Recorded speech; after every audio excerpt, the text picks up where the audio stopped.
بسم اللہ الرحمن الرحیم۔ السلام علیکم، میں ہوں آپ کا میزبان احسن چیمہ۔ ناظرین، حسب روایت ویڈیو شروع کرنے سے پہلے آپ سے گزارش ہے کہ اگر ابھی تک آپ نے چینل سبسکرائب نہیں کیا تو برائے مہربانی کر لیں۔ ویڈیو پسند آئے تو ویڈیو کو لائک اور شیئر کیجیے گا۔ اگر ویڈیو میں کوئی کمی بیشی رہ جائے تو کمنٹ سیکشن میں ہماری اصلاح ضرور کیجیے گا۔ اس کے ساتھ ساتھ بیل آئیکن کو بھی پریس کر لیں تاکہ آنے والی ہر نئی ویڈیو آپ تک بآسانی پہنچ سکے۔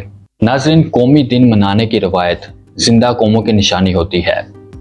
قومی دن اتحاد کا دن ہوتا ہے، شکر کا دن ہوتا ہے، یہ تجدید عہد کا دن ہوتا ہے، اپنے مقصد کی تجدید کا دن۔ ہماری قوم نے 14 اگست کو یوم آزادی بہت ہی جوش و خروش کے ساتھ منایا، اور میں یہ بات سوچ رہا ہوں کہ ہم نے کس چیز کا جشن منایا؟ کیا ہم زندہ قوم ہیں؟ کیا ہم میں اتفاق و اتحاد ہے؟ ہم کس چیز کی تجدید عہد کرنا چاہتے ہیں؟ کیا ہمیں اپنا مقصد یاد بھی ہے؟ کیا اللہ پاک نے ارض پاک کو جو نعمتیں عطا کی ہیں اس کا مناسب اور قوم و ملک کے مفاد میں استعمال کر رہے ہیں؟ سچ یہ ہے کہ ہم قیام پاکستان کا مقصد بھول چکے ہیں۔ کیا ہمیں اور ہماری نئی نسلوں کو یاد ہے کہ برصغیر میں ہمارے بزرگوں نے اللہ سے کیا وعدہ کیا تھا کہ ہم پاکستان کو اسلامی فلاحی ریاست بنائیں گے؟ اللہ تعالیٰ سے یہ وعدہ ہمارے آباء و اجداد نے کیا تھا، اور اس وعدے کو پورا کرنا ہمارا حق تھا۔ اور حقیقت تو یہ ہے کہ ہمیں اس وعدے کا احساس تک نہیں رہا۔ ناظرین، ہمارے قائد کو اس بات کا احساس تھا۔ انہوں نے فرمایا کہ ہم نے پاکستان کا مطالبہ محض ایک زمین کا ٹکڑا حاصل کرنے کے لیے نہیں کیا تھا، بلکہ ہم ایک ایسی تجربہ گاہ حاصل کرنا چاہتے تھے جہاں ہم اسلام کے اصولوں کو آزما سکیں۔ اب یہ ہمارا فرض تھا کہ ہم تکمیل پاکستان کو اسلامی فلاحی ریاست بنانے، شریعت کے نفاذ کی عملی کوشش کرتے اور پاکستان کی ترقی کے لیے دن و رات محنت و مشقت کرتے۔ اگر ہم نے یہ فرائض پورے کیے ہیں تو پھر ہم جشن آزادی منانے کا پورا حق رکھتے ہیں۔ ناظرین، سوال یہ ہے کہ ہم جشن کس چیز کا منا رہے ہیں؟ کیا ہم کمر توڑ مہنگائی کا جشن منا رہے ہیں جس نے غریبوں سے ان کے جینے کا حق چھین لیا ہے؟ ضروریات زندگی نصف آبادی کو میسر ہی نہیں ہے، اور دوسری طرف ہمارے حکمرانوں کو یہ علم ہی نہیں کہ غربت کیا ہوتی ہے۔ نہ ہی وہ بے روزگاری کے افریت سے آگاہ ہیں، نہ ہی ان کو آٹا، چینی، گھی، دال اور ان سب کے بارے میں کوئی علم ہے۔ کاش کہ ہم اور ہمارے حکمران مل جل کر اس مہنگائی کا مقابلہ کرتے، لوٹی ہوئی دولت کو واپس لے کر آتے، لوڈ شیڈنگ ختم اور بجلی سستی کر کے، انصاف فوری اور سستا کر کے، اسلامی آئین بنا کر، یا جو آئین ہے اس کے نفاذ کی ہی کوشش کر کے، تعلیم، ہسپتال، ٹریفک نظام، ٹریفک قانون پر عمل کرنے کے بعد بے روزگاری کا خاتمہ کر کے ہم جشن مناتے۔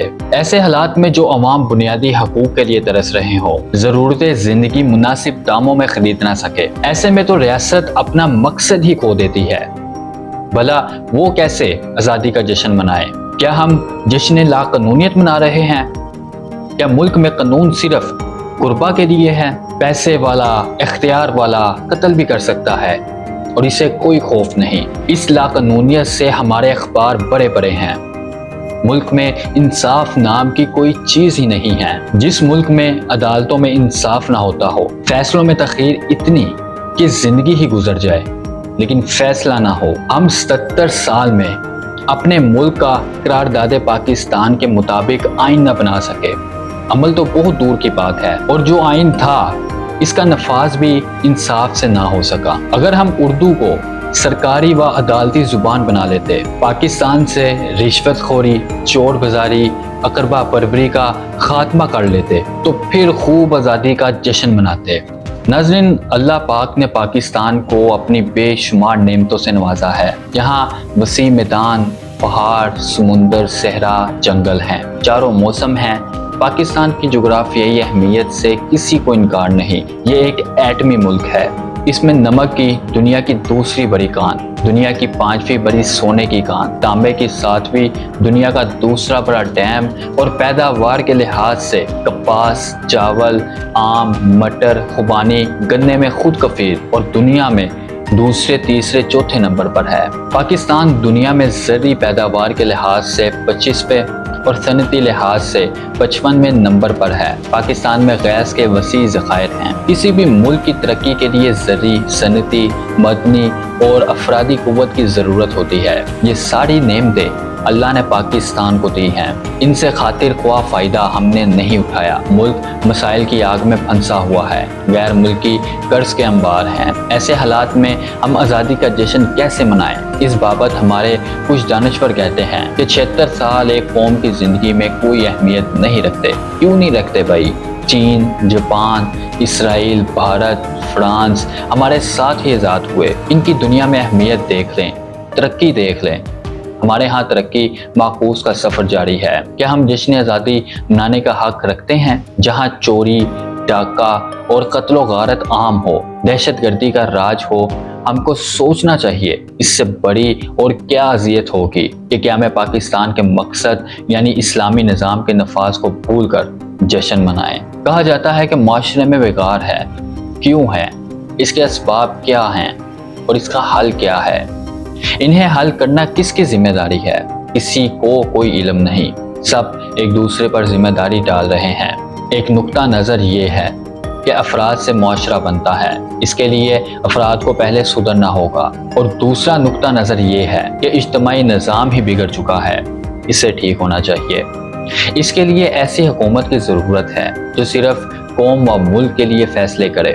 جب یہ سب کچھ نافذ ہو جائے گا تو عمل بھی ہو جائے گا۔ جو اسلام کے دائرے میں ہے یعنی مسلمان ہے، وہ تب تک اسلامی قانون نہیں توڑے گا اگر اس کو سزا کا خوف ہوگا، کیونکہ برائی میں کشش ہے۔